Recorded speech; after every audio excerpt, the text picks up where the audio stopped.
আজ আমরা এসেছি লখনৌর তুন্ডে কাবাবিতে, আমিনাবাদে।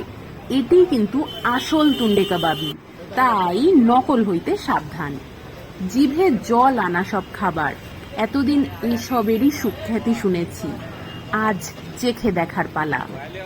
যে স্বাদ পেতে সারা দেশ থেকে যুগ যুগ ধরে মানুষ এখানে ছুটে আসছে, দেখেই যেন বেশি খিদে পেয়ে গেল।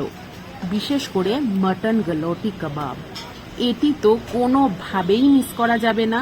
ও হ্যাঁ, বিরিয়ানি, ওটাও ট্রাই করব অবশ্যই। একটা ছোট্ট ইনফরমেশন, এখানে আসতে হলে গাড়ি পার্কিংয়ে রেখে টুকটুক বা টোটো করে চলে আসতে হবে। যেহেতু খুব ন্যারো রোড, তাই গাড়ি দোকান অবধি আসতে দেয় না। চলে এলাম রেস্টুরেন্টের ভেতরে। প্রচুর সিটিং রয়েছে এবং সার্ভিস অত্যন্ত ফাস্ট। রইল মেনু কার্ড।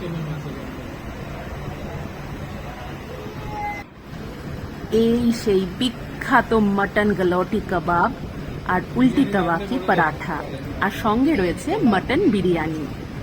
দুর্দান্ত, অনবদ্য স্বাদ, না খেলে বোঝা যাবে না। এন্ট্রান্সে খুব সুন্দর একটা গ্যালারি বানানো রয়েছে, যেখানে SRK টু সলমান, আমির টু রণবীর সবার ছবি দেখলাম। ওনারাও এই দুর্দান্ত স্বাদ থেকে নিজেদের বঞ্চিত করেননি। আর সত্যি কাবাবগুলো মুখে দিলে সত্যি সত্যি মিলিয়ে যাচ্ছে, এবং দাম অত্যন্ত রিজনেবল। বিশ্বাস করুন, 5 জন মিলে খেয়ে বিল হয়েছিল 1100 টাকা। এবারের মতো এটুকুই। কথা দিলাম লখনৌর তুন্ডে কাবাবিতে আবার আসবো। আর আপনারা প্লিজ সাবস্ক্রাইব।